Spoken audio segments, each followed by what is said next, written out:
What's up, gentlemen? This is Rising Phoenix Podcast, a podcast about how to rise up after your divorce. I'm your host, divorce coach, Michael Rhodes. Let's get into it.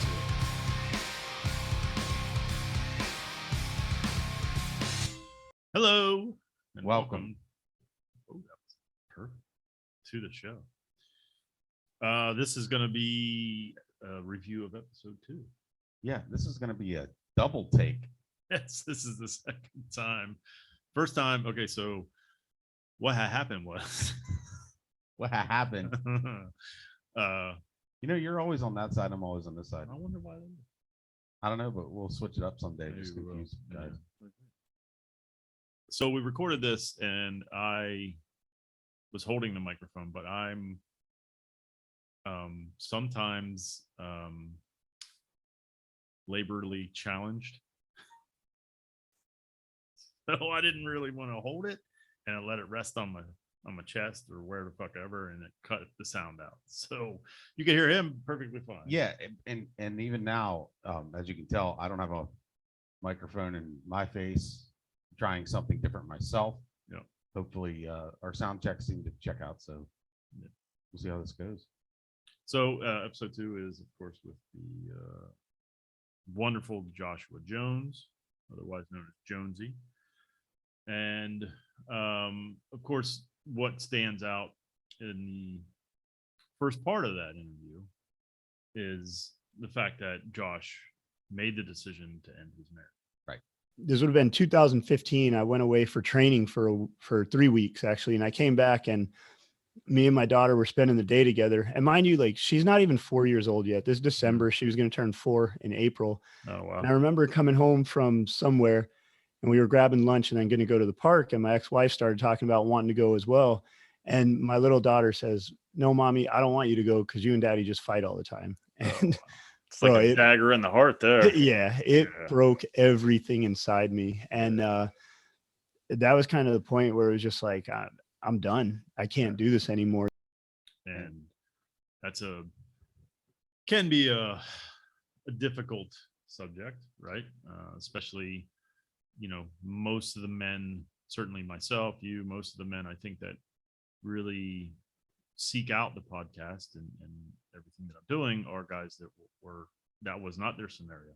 There's some, but not a lot. The concept I've always had in my mind, and where I've always came from when it came to helping guys, counseling guys, and that kind of thing, I drew on experience. And the way that this whole thing was sort of founded in my mind was that we're not necessarily speaking to the leaver. We're speaking to the one who got left. Yeah. We're working on the one who got left. True. So that in itself has been, as I have reviewed this episode myself, pulling no punches, it was a major hang up for me. Major hang up for me. And it's not about a disrespect to Josh Jones at all. I am mature enough to understand we all answer for our own actions, and he did what he did because he felt he had to do so. It's tough, man. I thought about this a lot. Certainly before we recorded the first take, and the time from since we recorded till now, right, in that time period, whatever, week and a half or whatever it's been. And I think for me, he was the first person that I didn't know. So that was something you asked, like, did you know ahead of time? I didn't know ahead of time. And then, would you have felt differently, not only about him, but maybe about the Alpha Code and the things that I experienced with him? Would I have even gone down that road if I would have known that Josh did what he did? And I don't know. I will say that he changed my mind a little bit, or I shouldn't say changed my mind. He changed my view a little. I guess maybe that's the same problem, but he changed my view a little bit in terms of understanding people that do the leaving. How so? Well, because I respected the shit out of him so much. Okay. And I thought, well, there's got to be, I couldn't, and I wouldn't say I tried, but I couldn't reconcile bad him with badness, if that makes any kind of sense, because he was such a positive force in my life. And so sort of took him at his word that he felt like that's what he had to do. And I think when you put all of it together in a package and you look at his childhood, when he was sort of going over his story about his childhood, it all begins with like growing up in a single parent home. My mom was white, my dad was black, and so like as a kid, my mom used to hit me a little bit, but I outgrew her real quick, and she just couldn't really hurt me, you know, size wise. And so she kind of switched up to, she'd get real irritated and use a lot of verbal abuse, like tell me I'm a stupid nigger and I'm never going to be anything. And just like all kinds of like all the stuff you want to tell your kids, it was like the opposite of that. And then the impact that the marriage, relationship, whatever, was having on his children, I think I sort of understood it in some kind of way. You know, do I think that it could have been worked out? I think all relationships can be if both parties want. And maybe there is a scenario in which I actually bought a book before she left.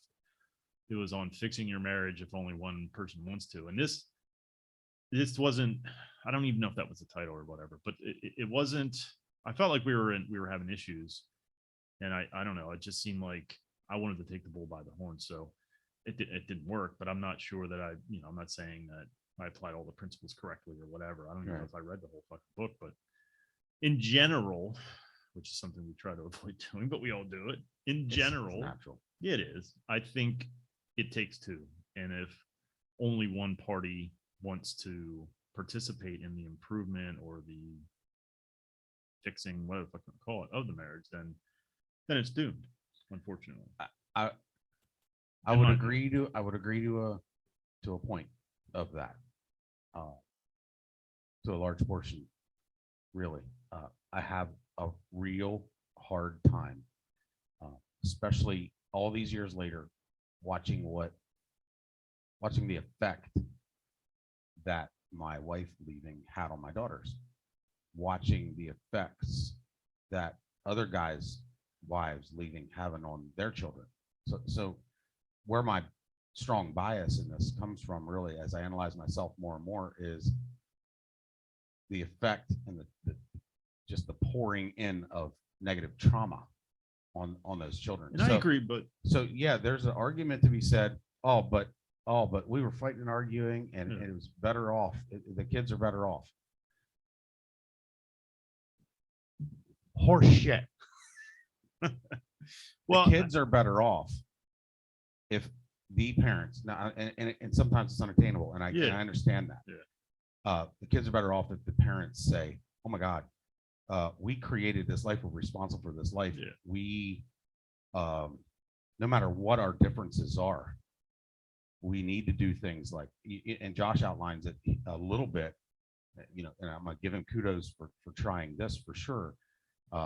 Speaking to his wife, listen, we got differences, we got issues, we got problems. Let's not do this in front of the children. On multiple occasions, I begged her, like, look, we're going to get in arguments. Let's not fight in front of the kids. That's all I'm asking for. Yeah. And it just kept happening and kept happening. And that was a great effort. I would applaud that effort. Sure. And to your point of it takes two, she needed to reciprocate that and didn't. Now, doesn't sound like it doesn't sound like it, right? We're going off of what he said. Yeah. You can't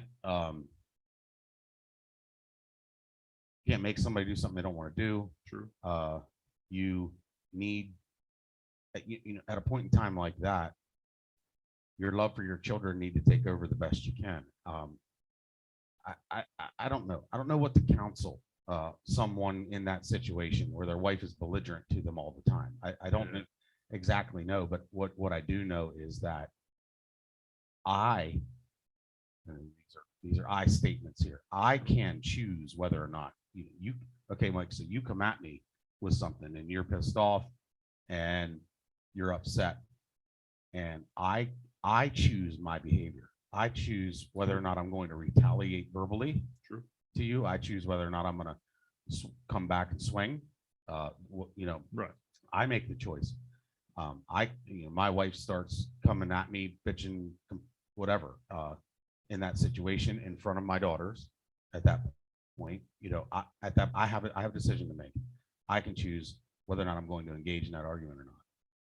True. Now, I would say true if all that being said, that's not easy. no, if you have the right tools, because some people use the tools. That's where I was going. The tools.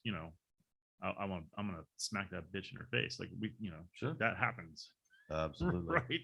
And so, I mean, I'm not saying that happened with Josh, but I'm saying I don't know that he had No, the but tools. it's very, very conceivable that Josh had no idea at that time. And I think if you whether he had a conviction or not, he didn't have the tools. he didn't have the tools. And I think if you trace, again, if you look at it holistically and you look at the childhood, and it sounds like his was a little bit rough. I mean, he was literally called the N-word by his own mother, which I think it's just a snapshot, a microcosm of. So I think there could be again, I don't want to speak for him, but I'm just guessing that perhaps, and I guess maybe it feels like I'm trying to let him off the hook, and it's not the case. Maybe it is. I think it's just the fact that I love the man, and so maybe I'm a bit defensive. I don't think so though. I think he could defend himself, but I think I'm more just trying to understand it. Yeah. And because again, we talk about narrative and stories, and my story, Josh Jones is a great guy. So him just upping and leaving doesn't make sense to me. So I try to understand it in a way that makes sense to me. Okay. You know what I mean? Yeah, absolutely. And so let's think outside the box for just a second here and do a 30,000-foot view. Someone who met your ex-wife after she ripped your family apart. I'm not going to sugarcoat it. She ripped your family apart. So did mine. Yeah. Someone who met her afterwards and sees a side of her, maybe even changed for the better, maybe not changed, maybe it was always that part of who she was, and gets to know her and thinks she hung the moon. Sure. And then in the same similar situation, then later learns and finds out that she left her husband. Yeah. What is that person to think? I don't know. Well, I would say that person should ask before they got so fucking far down the road. But to your point, I don't know. I mean, but maybe your ex-wife helped this lady or person through some things, and sure. and this person Sure. now sees your ex-wife as a role model. Sure. I'm just trying to play the devil's advocate. No, shoe on the me other too. foot kind of thing. Me too. Whereas I have split this thing 6 ways from Sunday in my mind, and I'm not going to apologize. I wanted to say I'm really sorry, but I'm not going to apologize for the fact that I find I can't find an excuse when there's children involved. Yeah. Especially, I can really only speak to that because that's where I've been. I just can't find an excuse to where I'm like, oh, yeah. Well, let me, but that's okay. Let me throw something at you in my bully mouth. Absolutely. So, I because love I've been my thinking, mind being blown. I've been thinking a lot about this, and it's not about trying to portray Josh or anybody in that does that makes that decision in a positive light. But I think that to not recognize that there is good that comes from it, I think is short-sighted. And I think if you look at who your ex was, and then you think about her having 100% access to those children, would they be as mentally healthy as they are now, considering where they wound up and who became their mother in a way? Like, do you think that I'm going to they ask would you to have turned? clarify. Well, shit. There's no question that your ex has Dark side, bro. The dark side. There's no question the dark side has some negative traits, but as we all do. But there's some that are particularly bad, I would say, right? So, are you speaking in a time frame after she left? Well, I'm saying, like, let's look at what would happen if she would have stayed. Okay. Yeah. Right. Good. Ooh, I'm ready for this one. and been able to influence them in an even greater way than the what became 20% of the time or whatever it was. Roughly. I mean, that doesn't mean that she didn't have other reach, but let's just say, if you say let's keep the family together. I'm not saying you're wrong in this front, but Yeah. I'm trying to find a positive and say maybe, just maybe, your children actually wound up better because they had her in their life a lot less.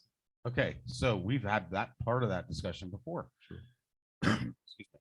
In light of the fact that she ended up only being around those girls around 20% of the time, stands to reason mathematically there was only about that 20% influence on her. Yeah, mathematics. I mean, who really knows? Right. But So we're talking a pie in the sky way of thinking here. right. Had she not left, well, evidently there were several screws that fell loose in her brain that caused her to leave. True. Had those screws not fallen loose, Yeah, but I the think person she was for 10 years, yeah.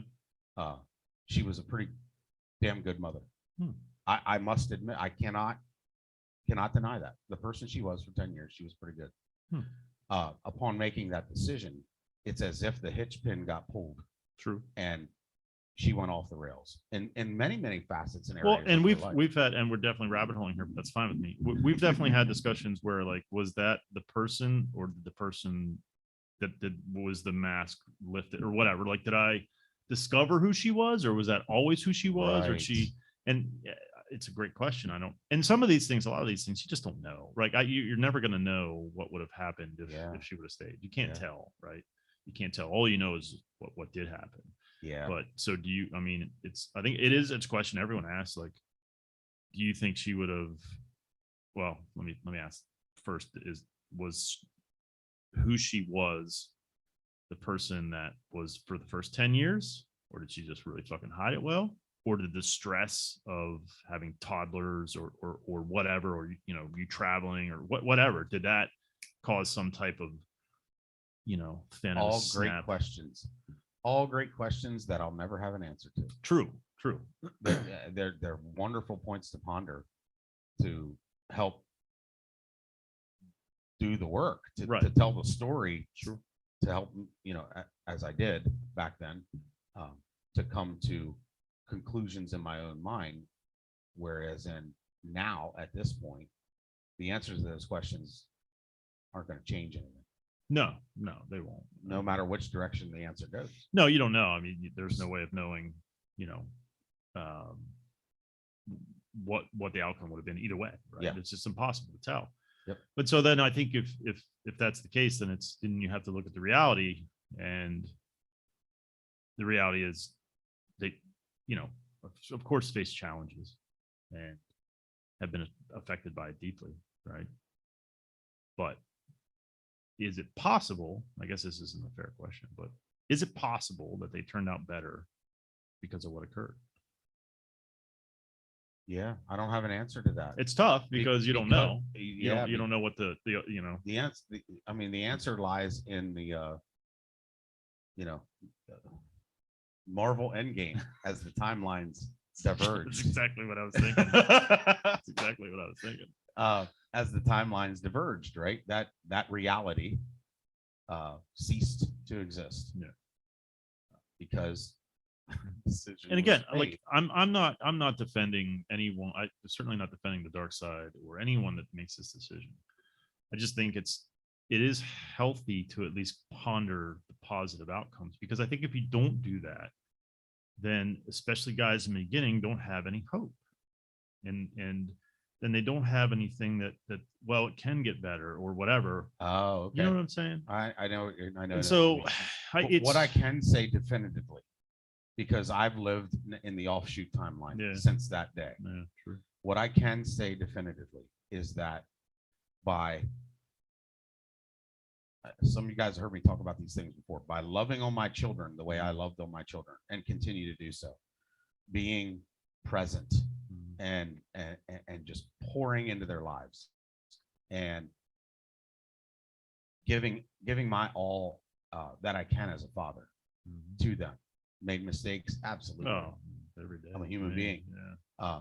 But loving on them and pouring into their lives every day. Do you think? Here's a I question. may have again, even overcompensated because of the Well, fact that I was on and that's what, an yeah, alternate timeline of what I thought reality was going to be. and that like, leads me to, and then these are a lot of like what ifs and Oh, yeah, probably this is not fair cool. questions, but let's just say, uh, let's just ponder this for a minute. Do you think that this situation made you a better father?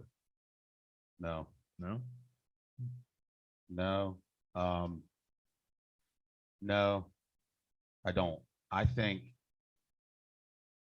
I do truly believe that no matter what, had we remained on the original timeline or not, I would have continued to. I knew the see, maybe I'm a little bit different than some people. This is not a toot my own horn thing. It's how I was raised. It's how I was taught about the role model I had as a father. Um, I knew the moment I held my daughters in my arm, that moment they were born. Uh, if I was put here for nothing else, I even said it before I was divorced. I've said this out loud many times. If I was put here on this earth for nothing else, it was other than to be a father to my children. And I can sit here in confidence and say, I would have been the same. Hmm. I would have been the same. Now, back to, did I overcompensate? More than likely I did. Yeah. More than likely I went Out of overboard, necessity, knowing Yeah. that what the influence that was coming from that side was no longer going to be what was set up and promised on that original timeline for them. I liken it, I've said this before to people, to you, I liken it as a card game. The hand that my children were dealt, well, the original hand they were dealt was a pretty daggone good hand. You're talking probably a winning hand for sure. But now on my alternative timeline, the one I'm living in now, right off the bat, those aces were taken from them and they replaced them with deuces, if they're lucky. And recognizing that immediately, I've shared it with you. I've talked to other people about this kind of thing. I mourned the death of my marriage for a long time, year, whatever it Right. took me to mourn that, to sit in it, which is what we're going to talk about next time, sitting in the pain and understanding what that means and that stuff. But once the tears dried up for that, mostly, then I began to really mourn at the loss of that future that was in that original timeline. And that more than likely gave me even more resolve to go overboard, and with loving on my girls. And I'm not talking about overboard with money. I didn't have any money. Right. But that everyday moment to moment involvement, understanding and knowing what's going on with them in school on a daily basis, stepping up to the plate, knowing that it needed to be done with the communications with the school, with the teachers. You don't think any of that stuff would have been taken over by her in the alternate time or the original timeline? She would have been right there with me. Yeah. In the life that we had built for 10 years in that original timeline, she would have been right there with me.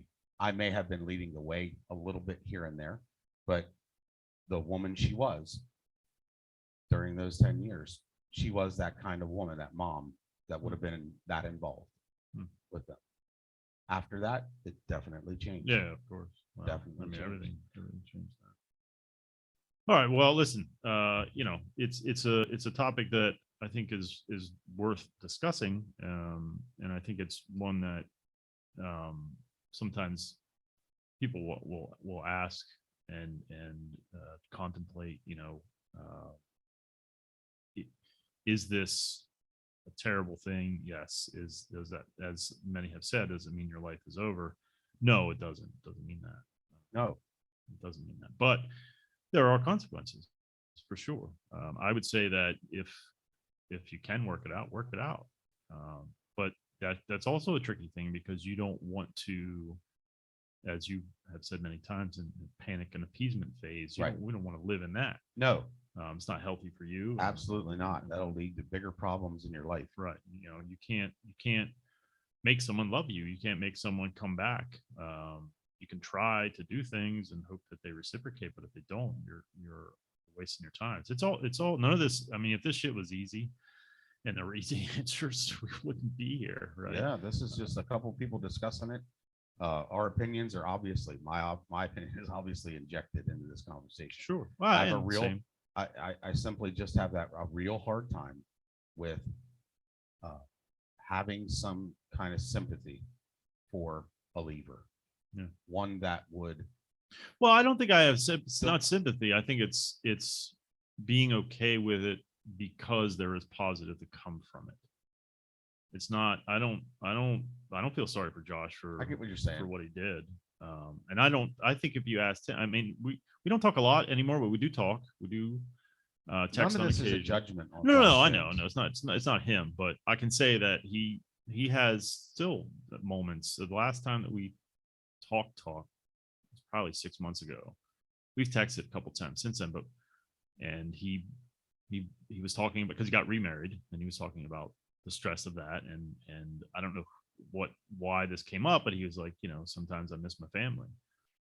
I think because of the stresses of having to juggle, a new family. I and could an only old imagine family. that would be very natural.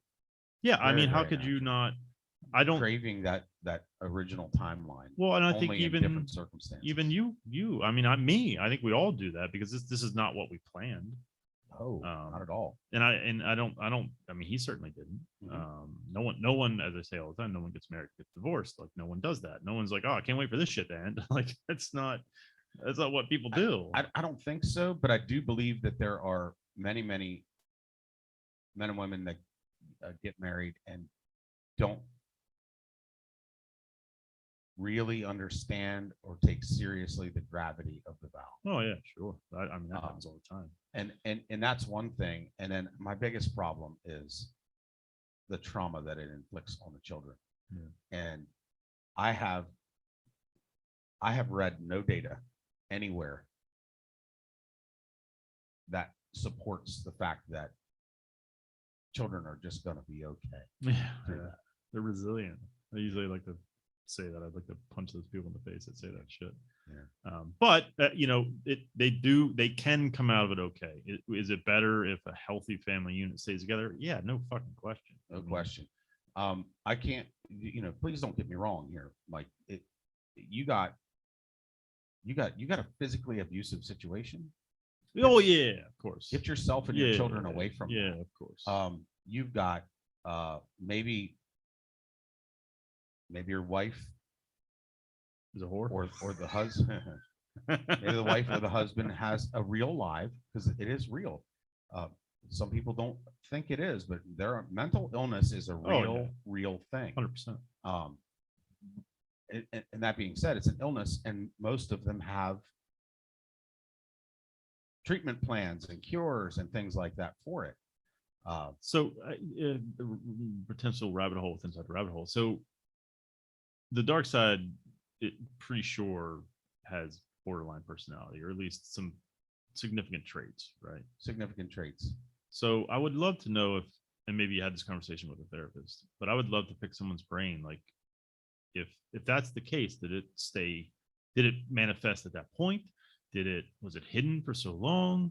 Was it just not in a way that was detrimental to the family, or like what made it? You alerted flare up earlier to we were talking a little bit about Josh. He didn't have the tools. Yeah. I personally had no tools. Yeah.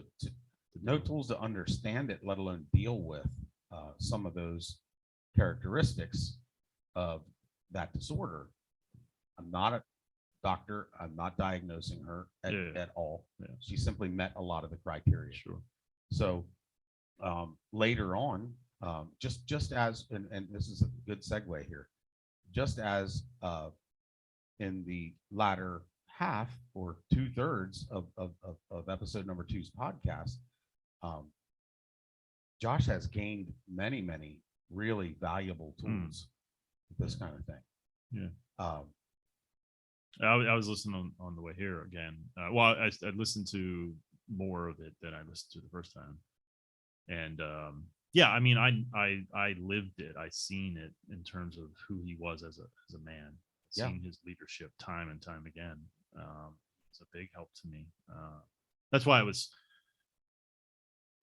hard for me to paint him in a negative light based on his actions, because I was like, but this is Josh. This is so. I mean, this is a man. I would venture to say, though, at the time he left his family, he's Oh, not the same man he is no, now. definitely not. No, I mean, that's clear from the story. You know, Yeah. I mean, he talking about all he was doing was drinking and fucking, and so that's not the Josh I know.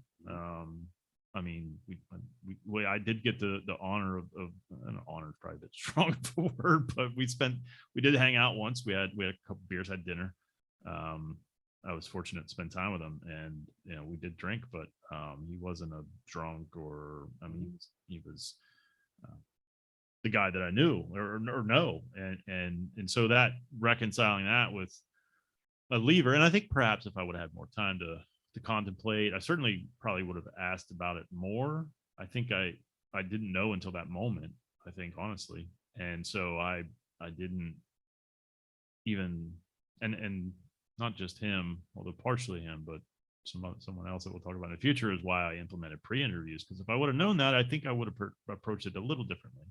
Perhaps I at least would have asked some more questions and tried to understood it. But I still, in my story, Josh Jones was, you know, I don't know if the hero is the right word, but he was a very important person in my life at that time, for sure. Yes. And so for me to, and I'll, you know, I want to tell this story because it's really it's important. A great story. I mean, it's a great story, and it's a very important story to tell. I thought it was, personally, I thought it was an excellent choice of a guest for the second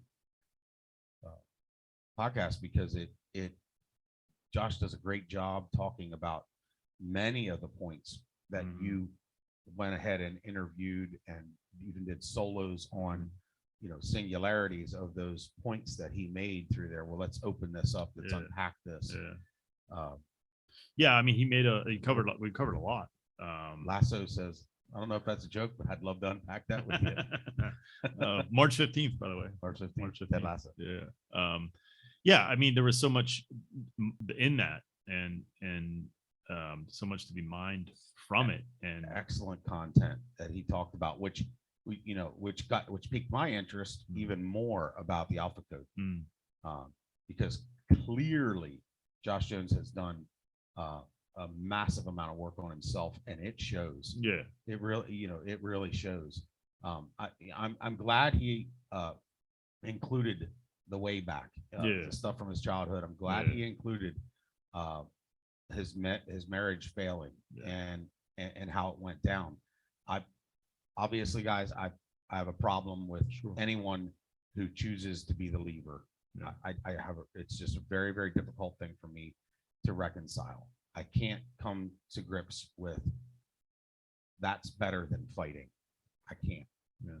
So I don't know. I'll be curious if there's, I don't know how you would track that or whatever, but like if there is data around like the effects of arguing and fighting versus a divorce, right? Like, and to which degree, you know, beating and all that kind of shit, or just like, I fucking hate you, I fucking hate you, like, you know what I mean? Like, and there again, shame on a couple that would do that in front of their children. Shame on someone for not, a light bulb not going off in their mind and saying, she is acting like super awful mega bitch right now to me, and hitting my buttons and triggering me, and I want to lash back out in this argumentative way and have a screaming match, but which is the easy way out. Sure, we know it's the easy way out. The hard way is to be a man of character and say, my baby girl's right here. What kind of example do I want to set? Not all of us have those tools. When we get married, when we're young men and young women, and you know, we don't understand and realize all those things. Some do. There are some out there. Sure. There's if I lived a perfect life, I wouldn't be who I am. Like I should be in better shape. I shouldn't drink whiskey that I do like 5 minutes ago. But so I think there's always better, and there's always you know a more righteous, if that's the right word, way to live and to be. And Sure. and I think it's unfortunate that sometimes it takes shit like this, a divorce, to spur the goal of being better, whatever the fuck that means. I think that the Josh of old and the Josh of now aren't the same Oh, person by any stretch. And it's just, absolutely. it sucks that you have to go through something like that to get this to a good place. And it sucks that of course the children get caught in the crossfire. But it's one of those things where it would be nice if society approached mental health differently. Yeah. And even again, and this isn't to bag on the church, but he said I kind of had a jacked up church, and they were basically like, it's your fault. And he's like, so it sounded like he tried to reach out and to get help. A long story short is any problems that we had, like the female kind of leaders in the church were telling her, well, I'm the head of the household, so it's on me. And the guys are telling me I'm not doing enough. I'm not doing enough, which sounds exactly like what I've believed all my life, is that I'm never enough, no matter how hard I try. Yeah. I'm not blaming that church necessarily, or maybe those singular people or whatever, but it would have been nice if those people also had the tools to. Yeah. The mental health is so stigmatized, especially for men, right? Oh, Yeah. just suck it up. Just you lead. You're supposed to figure it out, or whatever they said. I didn't go into too many details, but You're supposed to lead your family. Yeah. yeah. Now what the fuck that means exactly? I don't know. What your beard until she stops yelling at me? Like, what does that mean? Like, it would have been nice if someone would have been able to give him some tools at that point. Sure, but there's many ways sure to be a leader, and to just give a blanket statement out there. I imagine, and that's what he kind of gave us in what they told him. And that's you're right. I would agree. That feels it would have been very unfair and triggered Josh back into those thoughts of I'm not enough. Good enough. Yeah. Which is a shame, and it's almost a disappointment. And again, I don't know the church, I don't know the people, but I feel like there should be it should be mandated. Like churches should have, wrong approach, but like there should be like a save your marriage 101 or some shit. Like that should be, because when you talk about just relationships in general, it's shit's hard. And we don't have the tools. A lot of us, we're not taught the tools. I guess that's kind of what I was saying. It's like, whether it be churches, not that they should bear all the burden, but schools. I mean, why is mental health not part of the curriculum? Why is like dealing with depression and anxiety not taught in schools? I got a daughter, and you've got daughters. I know my oldest has anxiety over a lot of stuff. And why is there not a class in high school or wherever, middle school, kindergarten? I don't give a shit. Actually, every year from the beginning until the end. Why is there not something that provides tools to kids, and thus and therefore they don't get in marriages that they shouldn't be in perhaps in the first place, but certainly when things get rocky, they know how to handle it. Yeah. The tools aren't given. That's an age-old argument. Should the parents be parenting the children, or should the school be parenting the children? Well, I think both. Yeah, in my view. That's going to depend on an individual's views. I lean a little bit more towards I'm a parent, right? I think it works for me. It's still but it's still a skill. Like I'm not going to teach my kid algebra because I don't fucking know it. You know what I'm saying? And I probably don't have the best. I try. I probably don't do it as good as I should, but I just think the more help around mental health, the better. And there should be psychiatrists, or maybe not psychiatrists, but psychologists. But psychiatrists like to push pills on people. Yeah. Don't sue me if you're a psychiatrist. I don't know. I'm just saying. There should be a psychologist on staff that teaches a fucking mental health class in at least strategic years or something. But Yeah, I wonder how the curriculum's changed since this old guy went to well, I can tell you high school. at least I didn't see Health anything. class. Yeah, I'm not sure about. I know when my oldest recently had high school orientation because she's gonna be in high school next year. It happens like Oh that. my goodness. And there are a ton of choices for classes that way more than we ever had. And now Like, there's like way paths and more. journeys. Yes. They can go into a field of study, Dude, almost like college. there was a guitar class. I'm like, are you fucking kidding me? I would have killed for that as a kid. I might have actually went to school. 'Cause I didn't do a lot of that. My senior year, I missed, was it 54 days? or some shit. They're like, you need to start coming or we're gonna fail you. I'm like, I got good grades and I had C's because Yeah, good you know, enough. Yeah. I thought they were good enough. I mean, I had no fucks to give about. I had no college, what a fucking what. But anyway, but there, I don't remember seeing anything about a tract for, and then that's fine too, in terms of like No. mental health. But at least there should be a mental health class. I don't know why there isn't. These are great questions and comments for your local legislators. Yeah, true. Very true. That Well, I was just thinking of it. I should be. I actually think that's the other day. I should be attending like school board meetings and shit. I seen a post and someone was like, "It's the fucking crazy people that show up constantly and screaming about QAnon and litter boxes and litter boxes here. in their schools." Yeah. And they're like, someone was like, it's not the normal folks because we all really, we got busy and we're, and we got shit going on and we're not like obsessed with weird shit. But yeah, I should probably get more involved. But anyway, rabbit holes. So I mean, let's go back to, I guess, a little bit.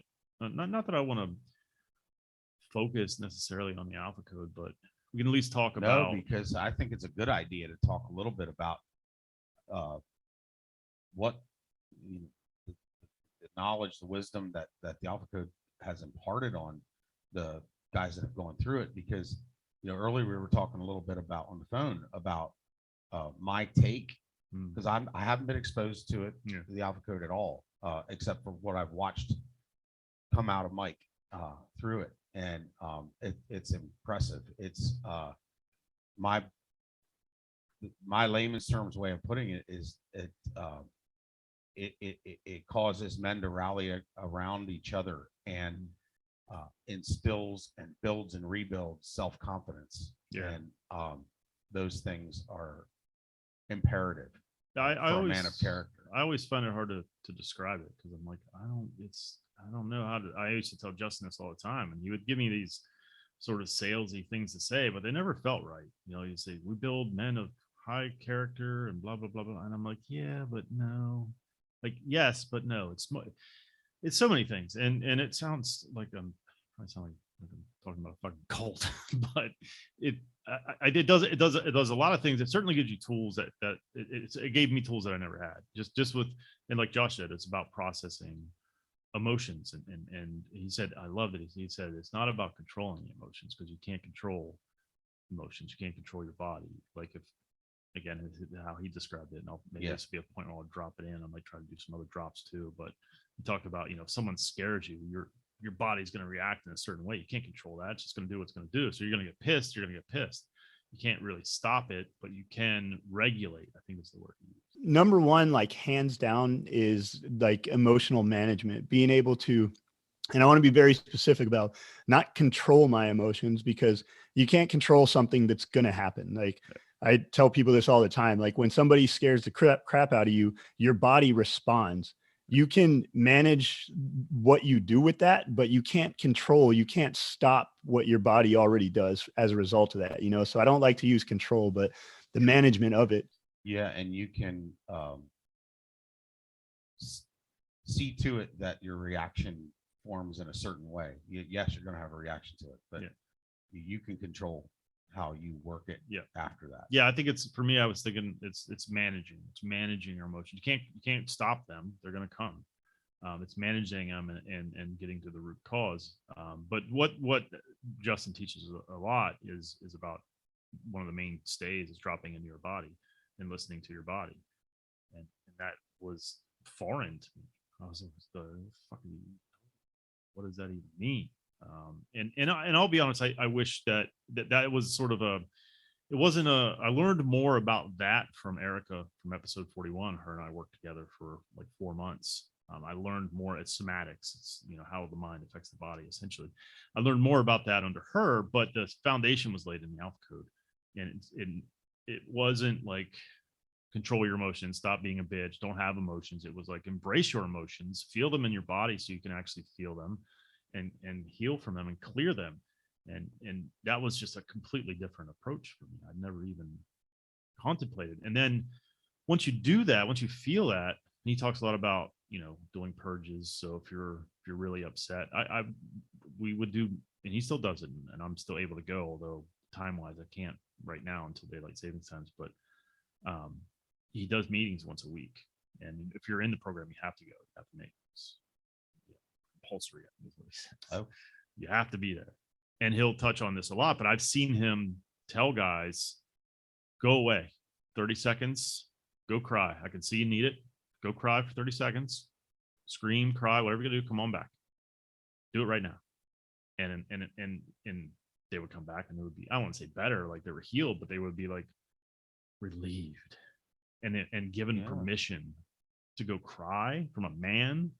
It's that's powerful. It was, and I've seen it many times. And it was the permission to be, for me, it was the permission to be myself, because I am an emotional guy, just like Jonesy said. I'm an emotional dude. And so it was okay to be emotional. The best videos I did in the Alpha Code, and I'll talk about the live videos, was when I cried. And because it was relieving, and then all the fucking comments that were so supportive and not like, man, what a bitch you are, get over it. Mm-hmm. None of that nonsense, none of that bullshit, that childish, I can't have emotions, so you can't either bullshit that I participated in. That, I can remember my ex start getting upset with something at work, and I would get mad, like, I don't want to fucking hear that or whatever. I don't remember the exact. I remember one time fairly clearly when she was whining, and what I would call whining, and I was like, then just fucking leave then. And what a shitty thing to, like, looking back, like, I don't, and so it taught me to be okay with emotions, to embrace them. So that was one of the bigger things, as Josh said, was that lesson. It was that acceptance even. And you don't get that everywhere. No. Hopefully you have some good friends that, or through the podcast, you learn that as well. But for me, that was a giant lesson that I needed. Like I said, especially for me as an emotional man. I'm 6'2" with a bald head and tattoos. I look like I should be at Rikers, not fucking crying, right? Or reading poetry or whatever. But since you've learned what you've learned, you understand that is the right way to be. 100,000 bazillion%. Where the highest fucking number in the world the is. stuffing it down, the pushing it off. Oh my gosh, that just turns you into a wreck of a human being. It does. It makes you bitter and angry and pissed off. And or just shut off and miserable. And I really appreciated those points in there, like I said, toward the latter half of this episode, where Josh highlighted that kind of thing, and what it did for him. It's powerful. Awesome. And the other aspect they talk about is live videos, and that's something that's part of my program as well. You have to. I had a guy reach out not too long ago and say, "Well, can you just? I don't want that. Do that part of it." I'm like, that's like a central part of it, man. You can't. I'll do the lessons. That's the part of the lessons. Like, and again, what he said is, and I say this all the time, when you do a live video, you can't edit that shit. No, your mask is removed. It's real and it's raw and it's who you are. And the live videos, what that did for me was like, I'm just going to be who I am right here, right now in this moment. And like you said, all the support, all the feedback, it was validating me, but in a sense of like the actual me, not validating the mask that I'm holding up for you. You know what I mean? And I'll watch videos and I'll pick up these little clues from guys, and they'll say certain things over and over. And I'll be like, he's being authentic and real, because he has no other choice. And then here's the best part, because he's being himself, and then he gets support and love and acceptance and whatever from other men, then he suddenly starts to feel like he's not a piece of shit. And it's like, it's I hate that, That life just supercharges your self-esteem. big time. I'm not a piece of shit. No, man. Like, Yeah. and we talk about shame and all that kind of stuff when you bring it to the light. It's the same with just general. I think we all carry so much fucking shame, and when we just become ourselves and we kill it, and we lift our self-esteem, it's really it's the other part, probably the two bigger parts of the alpha code were those two things. There's other lessons, there's other things.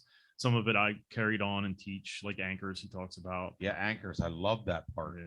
Getting rid of anchors. And I really took that to heart and redid, like, I didn't remodel, like, I guess redecorated my entire house, like the living room, the bedroom, everything, and just got rid of all the old stuff and made it mine. I picked out stuff that I liked because I liked it, not because it made her happy or her happy. It's like, this is what I want in here, and people can accept it or not. I embrace that. And I really identified with it too myself, and what I went through myself here, because I ended up keeping the family home. Yeah. And that house was just full of anchors. Yeah. Yeah, me too. I took great joy in buying new sheets and bedspreads and throwing the old ones out. I remember things like that. Just getting rid of those anchors. And it's funny. I wonder, because I did the same thing, and I don't remember. It was probably the alpha code, but I don't remember why. Why do you reckon why you? Like, did someone suggest that, or No. did you just get to a point where you're like, it would be cool. I need to get rid of this shit. It was a couple months when I began to heal from the heartbreak. Being able to sit in that house full of anchors at the beginning helped me sit in the pain and feel it. Sure. Had I got rid of everything right away and just got angry and threw stuff out, that would have, I don't think that would have helped me work through what I needed to work through right away. And I'm not advocating that you leave the anchors in your home or whatever. It's just that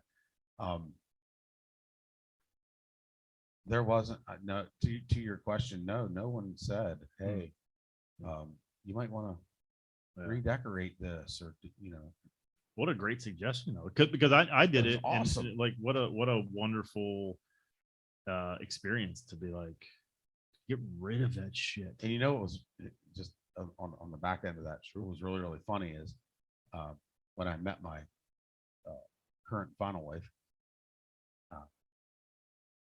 in safe space confidence, there were Snickers at my interior decorating style and things like that, which made me laugh too. But I needed that at the time. I'm gonna hang this deer head right here. And this is where I want this sucker. This is how there's a shotgun in the corner. And these were my things, and it was my house now, and I did it my way. I don't like them curtains, I'm getting these mouse chick green ones that I'm gonna hang, no concept of good color matching. It was bad, but nevertheless, it now reflected who I was. I dug it. Yeah, it's an important step, I think. This very room, the clubhouse, is my wife has not laid a finger on the decorating of this room. Now, this was, the barn was here, obviously, but when did this spring up? When did you build This was after the dark side? Absolutely. The dark side had wrecked her family. And about a year after that, my brother says to me, hey, always looking for a good practice space when it comes to music and the band and that kind of stuff. And it's, you know, and he shared with me how much of just a giant pain in the ass it is to find somebody's garage or something, you know. And he said, would you, how, you don't use that side of the barn? Do you think could we build a room in there? And I said, well, look, you know, at the time I was flat busted broke. I don't have any money to put towards it. Well, you know, we got a couple. We'll pull our resources, and you don't need to spend that much. And I kicked a little bit towards it, but other guys did, and their labor and whatnot. And now, yeah, as we sit here, you know, the original concept of this room that I'm calling the clubhouse was a practice space / recording studio. But here we are recording in this studio. Kind of fitting. We ought to swing one of these times. We'll swing the camera around. You guys can see this place here. I haven't played those drums forever. There's an older but very effective Roland electronic drum set sitting on a riser over that way. There's guitar amps here and there, a big bass bin over here, the PA system, sound baffles in here on the walls and in the ceiling, and that's what it was originally thought of. And but yeah, you know, Josh talked about hobbies. Get back to those things that make you who you are. Like, remember what did I like doing beforehand? What were my hobbies? What have I like kind of pushed to the side to make time for this other thing? You know, what have I neglected? And you might have to go way back, or you might have to find new hobbies. And up until my wife left, as silly as it may sound, I had interest, and I still do have interest in playing a 5-string banjo.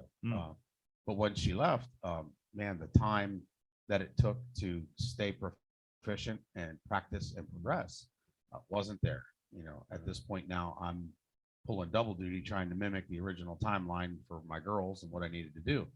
But once this space was built, heck, it wasn't even completely built. The walls were still unfinished, mudded up drywall. You know, we were out here, and I had picked up an acoustic guitar, and my brother was like, here's a couple chords, let's see if you can figure this out. And I'm like, well, okay. And yeah, then the electric guitars. And you ever take lessons? Drums. Never had one lesson. Really? Never had one. Jason, my younger brother, has you know, toward the beginning there, here's some pointers, here's some understandings. And yeah, no, never did. So I'm blessed to have this. That, you know, Josh talked about throwing knives and shooting his bow. I'm all about shooting my bow. I do it most of the year here on the property. But to have a space, I'm lucky enough to have a space like this where I can get away from whatever I need to get away from. And even then, you know, the guys, there'd be jam sessions on Friday nights and stuff for me. But this is my barn, so I'd be out here by myself on a weekend or in an evening. And let me play with that chord progression here a little bit. Let me understand this strum pattern. And yeah, it's kind of cool, you know, when you jack into a PA and you're the only one in here, but man, you can turn it up and have fun, you know.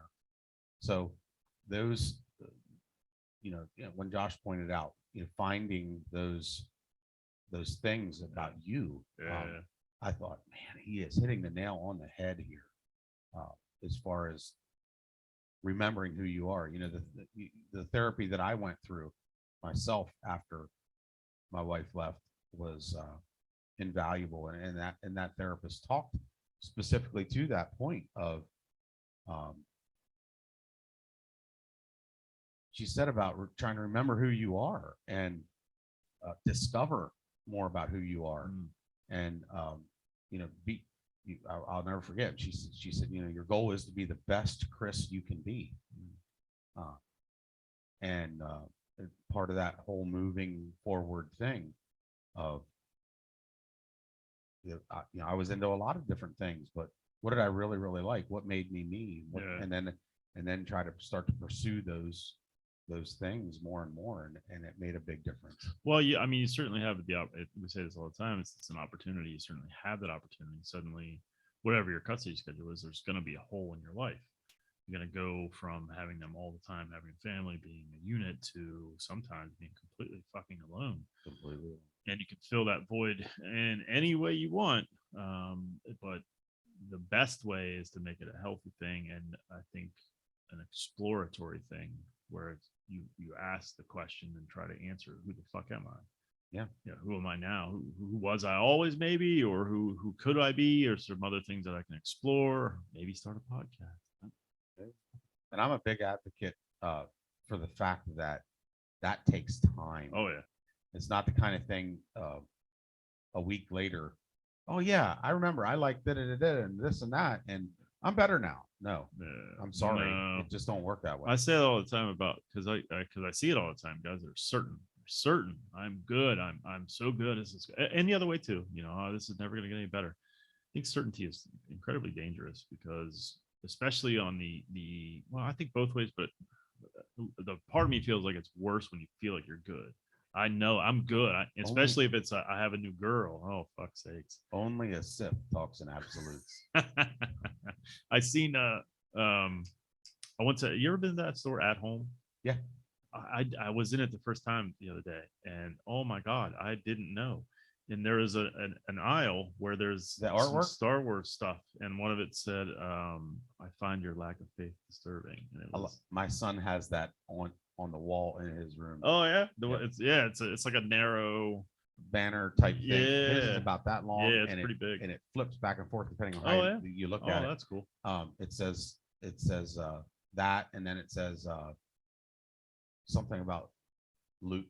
Luke, I am your father, and then you look at it a different way, and it. Oh, Yeah. that's awesome. Yeah, I didn't know. Anyway, side my rabbit hole, but Sorry. yeah, But yeah, the certainty is where you were at. And, yes, and it is a dangerous area. especially when you feel like I am good, and then 2 days later you're like, oh, I'm the worst. It's I've made any progress. I feel I've started. It's like I'm back at the beginning. I'm such a piece of shit. Blah blah blah blah. So realistic acceptance Yeah, is where it's at. Is Yeah. where it's truly at. I'm good today. yeah, I'm real good today. I've worked through these things. Feel like I have a pretty good grip on it. Yeah. Tomorrow's a new day, and I'm going to continue to work Yeah. in those realms. And too. you're always going to have bad days, no matter, even if you didn't have a divorce, life's going to kick you in the balls. Yep. It just does that. It will inevitably kick you in the balls because that's just the way life is. And if you are certain that you're good in this scenario and then life kicks you in the balls, you're going to feel even worse. It's just like Josh said. And again, he covered so many things, and Yeah, he did. it was like It was we're talking great. It about was like great. don't date. Like, yes, please don't fucking date. And we're taught this too, is like, oh, just get back on the horse, go find another relationship, go find the Right. next girl. Yep.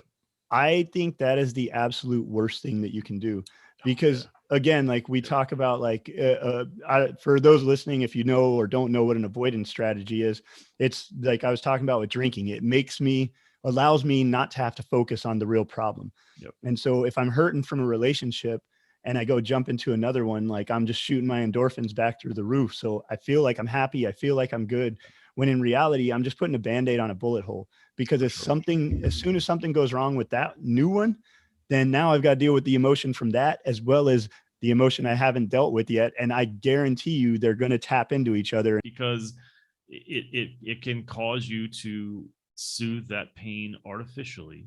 And then if that fails, and it probably will, because you didn't develop any skills or tools or anything around relationships, and so then it's probably going to fail, and then you're gonna be fucked again, and in a double whammy in a way, because you didn't even fucking deal with the first one, and now Yeah. you're facing the second one, and it's But it doesn't matter how many times you tell guys no this. no. Many of them still fall prey to it. I see it all the time. I see it all the time in that larger group. I see it all the time. The truth of the matter is, I wish there was a statistic I could pull out for you, but the truth of the matter is that if a man takes that time to learn who he is again, remember what's right and what's wrong, what's good and what's bad for him, for his family, all that stuff. Get yourself relatively certain that you're healed, you're in a good place, instead of that prideful nature. I'm good, and stuff pain. Fuck her. I'm good. I this is the best thing that ever happened to me. And okay, 5 years from the day, sure. 5 months, 5 days, 5 weeks, 2 months, a year, maybe. If you feel that way very quickly in the process, just Be wary of that. yeah, be very wary. Now, enjoy it, celebrate your victory, celebrate your good days, 100%. But just know that it's a good day or a good moment. It doesn't mean that it's over, because then when you do that, you set yourself up for failure. I'm not saying be pessimistic. I'm not saying when you feel good, punch yourself in the balls to get yourself back down off the cloud. Like, I can't be happy. No, that's not what I'm saying. I'm just saying be mindful that it's possible that tomorrow might be a shitty fucking day. And it's okay. It doesn't mean you're back at the beginning. It doesn't mean you didn't make any progress. I say this all the time. Yeah. You can't go backwards unless you went forwards. Yep. So it means you made some progress. So you went back. Okay. It's a bad day. It's a bad moment. Maybe that turns into, and if you develop tools, it doesn't become a bad hours, don't become bad days, become bad weeks, become bad months, become bad lives. Yes. Right. They just when you develop those tools, you can sit with it and then process it and then move the fuck on. And I know easier said than done. I'm not saying it's easy. No, however, gaining that self-confidence and that self-worth is enough to drive someone when they're having a situation where they've taken one step forward and they're pushed 2 steps back in their life, to come back into themselves and knowing, Josh was reminding himself, I am a good father. Yeah. If I think a negative thought, like for instance, the negative thought I used to have all the time is I'm a bad father. So that's like one attack telling me that I'm a bad father. I would verbally say like, I'm a great father. And what that means to me is that, like, 1, I had to think that I'm a great father. 2, I said it out loud. And 3, as I'm talking, I hear myself. So it's like kind of a 3-punch counter, that's how I like to think about it. And being able to, and he even talked about a code you guys spoke about with the alpha code, or however, I forget the words, I apologize, but something about something you're telling yourself every day. Oh yeah. That it's a tool. It's a method of reminding yourself and reinstilling and bolstering that self-worth, that self-confidence, that I might have screwed up, but I can do better, and I'm gonna keep trying to do better. I'm gonna have the perseverance, and my dad invented the word stick-to-itiveness, to keep at it. Own your losses, and own your victories too. It's great. It's hard, but it makes you a way better man. Oh yeah. I mean, I think we can probably wrap up with this, but I think being a man, this is what I've come to, and I came to it probably either during or after the alpha code. I think being a man is about ownership. It's your shit. All of it's yours. Your wins, your losses, your victories, your sadness, your joy, your faults, your strengths, your weaknesses, all of it. It's all your. Own it, and don't run from who you are. And if there are things you want to improve, that's fine. We all do have things we want to improve, things we want to be better at. Then take it on, and either and try to change it or accept it. Sometimes we have to. That's one of the weeks of my program is you have to sometimes draw a line in the sand and say to yourself, this is who I am and I accept it, or this is who I am and I don't fucking like it. Does that come a little bit from Dr. MC? The radical acceptance she talks about? I love that portion of her. I'm not sure where honestly, like, so I sat down. I don't know how much I want to dive into this rabbit hole, but I'll try and be quick. We can cover it next time. If that's possible. Have I ever been? That's what she said. So at one point I had my previous job it was not going well. I found out they were trying to fire me essentially. Yeah. And I was like, fuck. And I started thinking about all the stuff that I do around the podcast and around the support groups. And I thought, I really like that shit. I don't care about this corporate America job. Yes, it pays the bills, but I don't like it. Yeah. And I ain't done nothing wrong and they want to fucking fire me. Fuck that. This is bullshit. So I thought, been trained to be a coach. I did go to school for it. I initially wanted to do that, especially that was as I got through the Alpha Code, that became my goal. I wanted to be a coach because I wanted to impart the wisdom and tools that I had learned and give it to other men, specifically to help them through divorce. Because you look around, what's out there for men going through a divorce that to help them mentally? Ain't much. I mean, there's a couple small things here and there. John Kim obviously speaks to it a little bit because that's his story, but it's not his focus. And so I said, all right, fuck it. Actually, I think I was having a conversation on a live video, and two guys, Scott and Eric, said, I think you would be a great coach. I said, okay. Do you want me to coach you? I'll do it for free. They said, fuck yeah. I said, okay. Let's give it a shot. Shit. What am I going to do? Ah, yes. Now I need to understand my path. And I literally sat down with my red notebook that I still have, and I wrote out, if I did a program, what would it look like? And I drew from the Alpha Code somewhat. It's not exactly the same. There are some weeks that are different. But I just kind of drew from what I went through and thought about, well, what are some of the things that helped me, or things that I needed to realize or come to, what and I drew from my experiences for sure with MC McDonald. My week one is on narrative therapy. That absolutely came from her, and the work that she did 4 sessions with me, and I saw myself in a fucking different light. That's awesome. She was amazing because she's amazing, but like that process, I really bought into it. Just writing your story and writing it in a way that is positive for you, because we sometimes, frequently we write our stories in a very negative way because we're negatively biased, and especially through this process, because you're being told negative things. It's not like, well, you are the best, but I have to leave and I'm taking the kids or whatever. Right. It's more like you're such a narcissistic, gaslighting, borderline personality piece of shit. Okay. So I think rewriting that story is very, very powerful. So anyway, so I drew from my experiences through the Alpha Code for sure, through work with MC McDonald, through the work with Erica, through the work with my personal therapist. Like I have done so much work on me and drew from many different sources and sat down and said, what works for me? And with the exception of 1 week, and I just moved it up, it's been the same since I developed it. Okay. And I've seen it fucking work, man. It's really weird. And it's like even weird to even talk about, because I created it, and it's really amazing thing, I guess, or whatever. But like, I don't do the work. Like, and there's guys that couldn't cut it, didn't make it. Yeah. And I had to, sorry, you got to go because you're not doing your work. And there's guys that Jaron just graduated last week. And sweet. I mean, the change in him, it sounds, I don't even know how to say it in a way that doesn't sound like salesy or cheesy or bullshit. But the fact is, that man came to that program anxious, broken, emotional, in a bad way, in terms of it being overwhelmed by it, unsure of himself, questioning.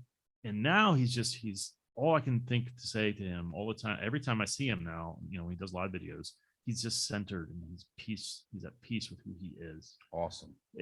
I don't know how to describe it in a way that doesn't sound fucking, I don't know. The people that are in the group that got to see it, they understand what I'm talking about. Yeah. Let the results speak for itself. And he's like, I'll do a testimonial. He's already done it. I was like, I hate to ask, man, but would you be cool with doing a video testimonial? He's like, yeah, fuck yeah, I'll do a video testimonial. He's going to do that. He said, you know what? I love this program so much.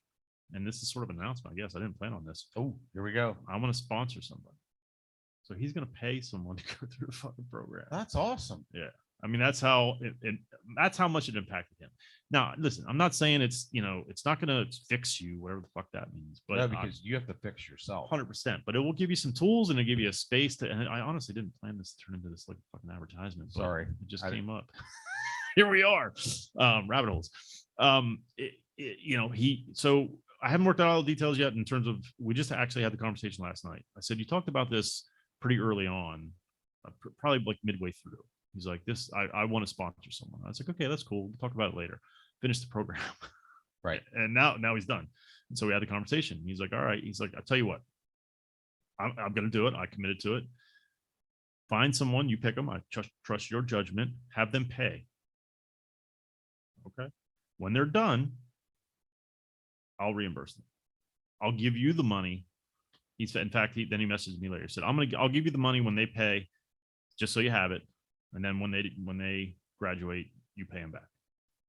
So they get awesome. Full refund. And it's, it's not cheap. I mean, That's, compared to the Alpha Code, it's cheap, but that's better than going through the drive-through and the guy in front of you paid for your meal. oh, it's way better.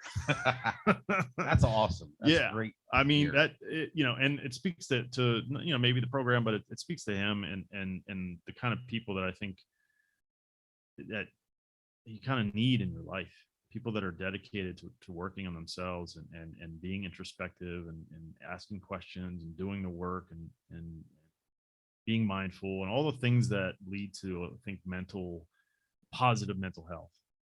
I think it's critical. And like your friendship is so valuable to me because of that reason, because we have these conversations, because we can talk about our feelings and emotions and be real and honest. Yeah. And supportive.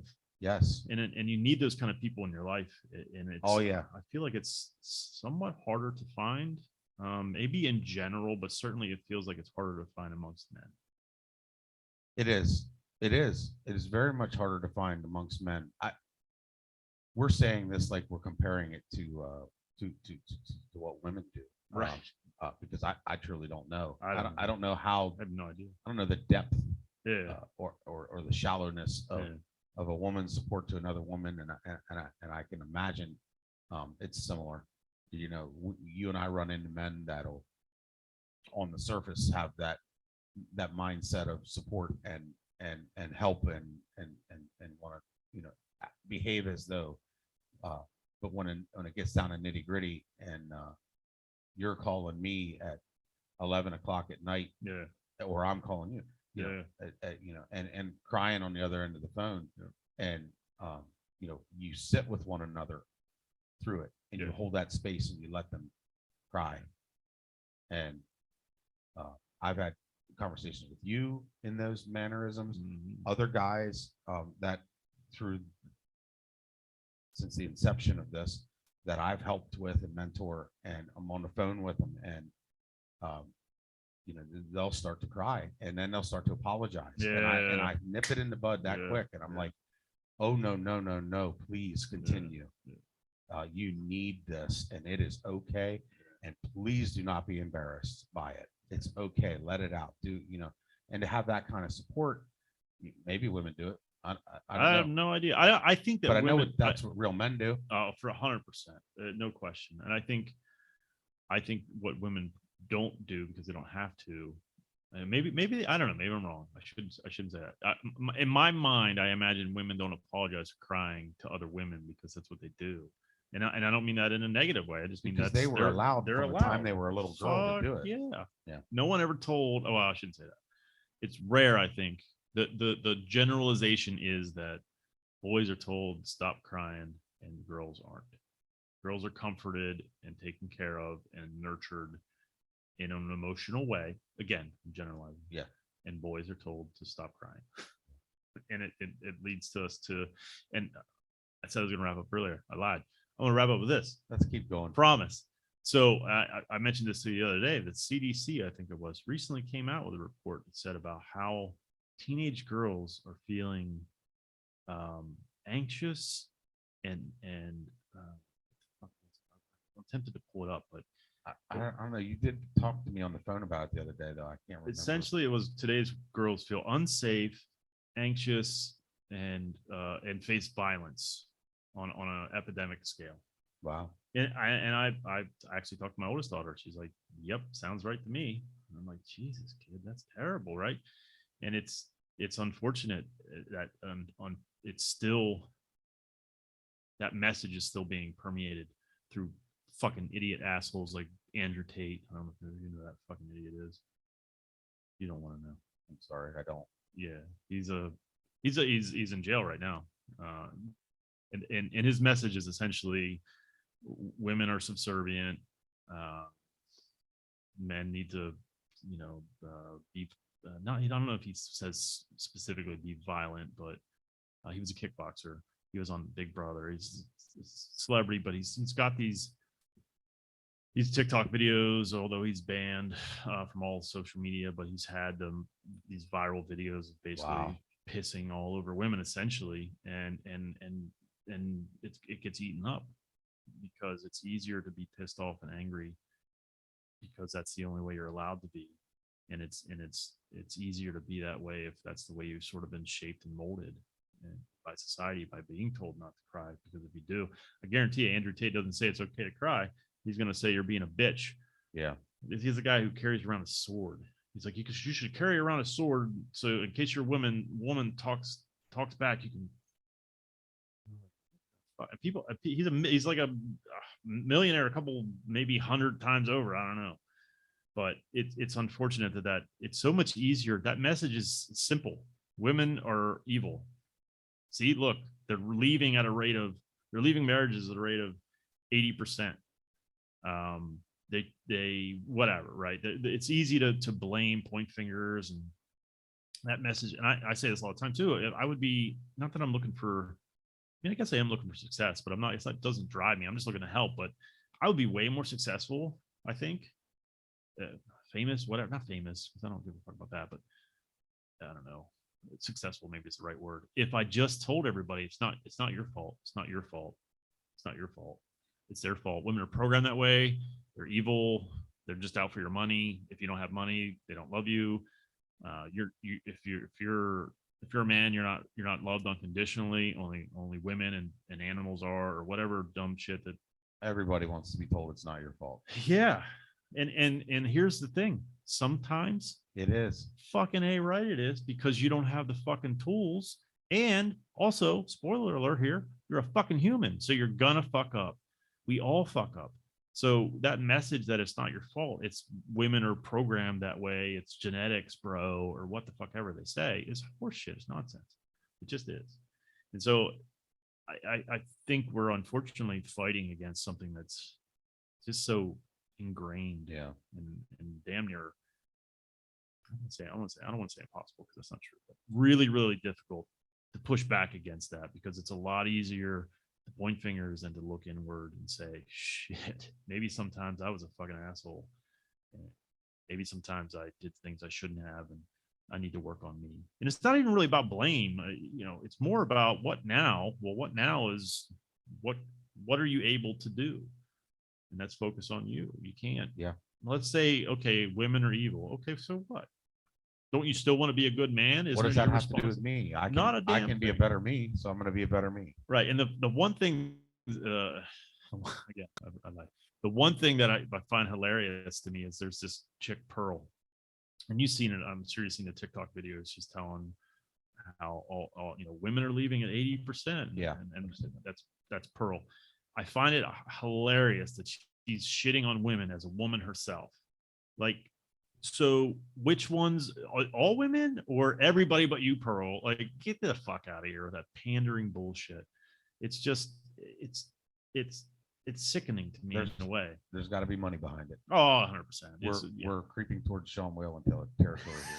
Well, we'll get to Mr. Whalen. All right. I promise this is it. I'm wrapping it up with this. I'm going I have an through. announcement when you're done. Oh, do you? Ooh. Oh, yeah, that's right. Well, maybe it's a different one. I've been going through all my old episodes and pulling the Words of Wisdom clip. And by the way, I totally enjoyed the first one. thank you. Awesome. Me too. I enjoy doing it. And by the way, I've learned that sometimes I ask that question way too long-winded, and I just need to get to the fucking point. Okay. Yeah. Well, hey, I've learned that. it's learning as Yeah. you go. And I've also learned that I don't ask it the same way all the time up until a certain point. But anyway, that's beside the point. I made it to the Sean Whalen episode. And every other episode, I think that I had decent audio or video or that I could find, because there were some that that I didn't pull from because I couldn't. Either it was well, sometimes no, it wasn't anything I couldn't find it. Sometimes I just didn't ask the fucking question. So anyway, so I made it to the Sean Whalen episode, and I couldn't. It's the only one that I listened to, and I couldn't pull a fucking thing from, because he said nothing positive. Yeah. He said oh, your wife left you. Good.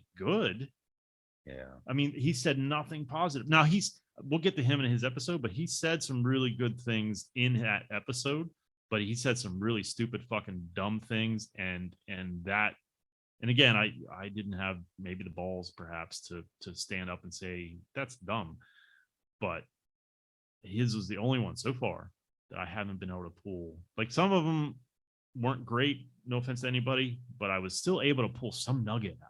Yeah. Even if it was a 10-second, like, be yourself or what the fuck ever, like, it was still positive. And that's the point of it. That's the point of this whole thing. Yeah. And especially that's words of wisdom. What kind of wisdom is good? I'm glad your wife left you. What the fuck? How is that wise? Anyway, so on to you, sir. You have an announcement. Is this what I think it is? As we wrap up, we talked to you guys about during our first go-round episode of this that we were going to create an email address. We have. That's right. We are looking for communication. Yeah, sure. Through it, back and forth. Add to the list, if you will, Mike. But things such as suggestions about what you'd like to hear us talk about. Our plan as we go is coming down, deeper into the weeds with each of these episodes, working through them. But that doesn't have to be the limit. There could be other things we can address, we can think about, we can talk about. Yep. We let as you write in, let us know if it's the type of thing you want to keep anonymous, for who you are, and we will completely respect that. Yeah, and by the way, there may be some questions you want to ask, but you don't because you're not anonymous. Make up a fucking email address. You can ask me anything you want, and that I think I don't want to speak for you, but about my story, about my life, about anything you want. Yeah, me too. I as long as it's somewhat kind of relevant. Like I'm not going to give you the social security numbers of my kids or whatever, but like I'm an open book. So if there's anything there, questions about our stories, topics you'd like us to cover, guests. I mean, we're going to plan to make it through, and I really There's room on the couch, man. Yeah, that's true too. I really do think we will hit every one. Honestly, they might not all be long, but I think each one, and if I put it out there, I think it's at least a little worthy of a discussion. Now, there might be an instance where we lump a few together. Sure. I don't know what, but I'm just thinking if there's one, it's like, I don't know, and we can talk a little bit, but then we got nothing, then maybe we swoop in with another one. I'd like to keep going sequentially, but that's okay if we don't too. It's not the end of the world if we don't do that. But anything around this topic of divorce and kids and dating, even I'll even field some dating questions. Ooh, dating questions. Yeah, I'll even talk about my dating life. Fucking sucks. There you go. End of story. Ooh. But anyway, you have the email address because I don't remember. Do you have it handy, dear sir? I think. No, I don't want to speculate. No, here it is. All right, you go.